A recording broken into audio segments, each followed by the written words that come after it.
श्री स्वामी समर्थ. जय जय स्वामी समर्थ. तुमच्या घरामध्ये शाकंभरी देवीची पूजा कशा प्रकारे करू शकता. जरी तुमच्याकडे शाकंभरी देवीच्या संदर्भातला काही कुळधर्म नसेल तरी सुद्धा तुम्ही तुमच्या घरात असणारी जी छोटी अन्नपूर्णा माता आहे त्या अन्नपूर्णा मातेची पूजा तुम्ही नक्कीच करू शकता. अन्नपूर्णा मातेला सागर संगीत नैवेद्य दाखवू शकता. सगळ्यात महत्त्वाचं म्हणजे अन्नपूर्णा मातेच्या मूर्तीवरती कुमकुम अर्चन करणं अत्यंत शुभ असं मानलं जातं. खास करून शाकंभरी पौर्णिमे दिवशी तुम्ही अन्नपूर्णा मातेसाठी कुमकुम अर्चन करावं. त्यामुळे घरात सुख समृद्धी मिळते. आता हे कुमकुमार्चन कसं करावं तर कुमकुमार्चन पूजेची सुरुवात करताना सुपारी गणपती म्हणून स्थापित करावी आणि त्यांची गणपती बाप्पांची सगळ्यात आधी पूजा करून घ्यायची. आणि त्यानंतर अन्नपूर्णेची छोटीशी मूर्ती आपल्या घरामध्ये असते त्या मूर्तीला दुधाने पंचामृताने आणि शुद्ध पाण्याने अभिषेक घालावा. मूर्तीला हळदी कुंकू अक्षदा फुलं अर्पण करावीत आणि त्यानंतर कुमकुमार्चन करायला सुरुवात करावी. कुमकुमार्चन करताना उजव्या हाताचं मधलं बोट अंगठा आणि मधल्या बोटाच्या शेजारचं बोट अर्थात अनामिका ज्याला म्हटलं जातं या 3 बोटांमध्ये चिमटीमध्ये कुमकुम उचलून ते देवीच्या पायापासून ते मस्तकांपर्यंत म्हणजेच मूर्तीच्या चरणापासून डोक्यापर्यंत व्हायचं असतं. आणि प्रत्येक वेळी हे कुमकुम वाहताना देवीचा एखादा मंत्र तुम्ही म्हणावा. जो तुम्हाला येत असेल तो तुम्ही म्हणावा किंवा श्रीसूक्त माता लक्ष्मीचं स्तोत्र दुर्गा स्तोत्र तुम्हाला कोणतंही येत असेल तर तुम्ही ते म्हणू शकता किंवा सगळ्यात उत्तम म्हणजे अन्नपूर्णा स्तोत्र हे तुम्ही म्हणू शकता. कुठलाही देवीचा एक साधा मंत्र जरी येत असेल तरी त्या मंत्राचा जप प्रत्येक चिमटीतून कुंकू वाहताना करावा.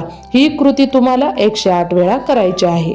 108 वेळा किंवा बरेच जण भक्तिभावाने 1008 वेळा कुमकुमार्चन देखील करतात. जसं तुम्हाला शक्य आहे तसं तुम्ही करू शकता आहे.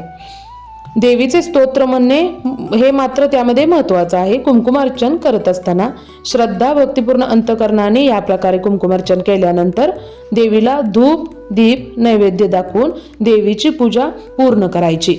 नैवेद्यामध्ये अर्धांताचं शाकंभरी देवीची पूजा आहे त्यामुळे फळं भाज्या या भरपूर ठेवाव्यात किंवा ज्या पद्धतीने तुमची ऐपत असेल त्या पद्धतीने किंवा ज्या पद्धतीने तुम्हाला करता येत असेल त्या पद्धतीचा नैवेद्य तुम्ही ठेवला तरी चालेल.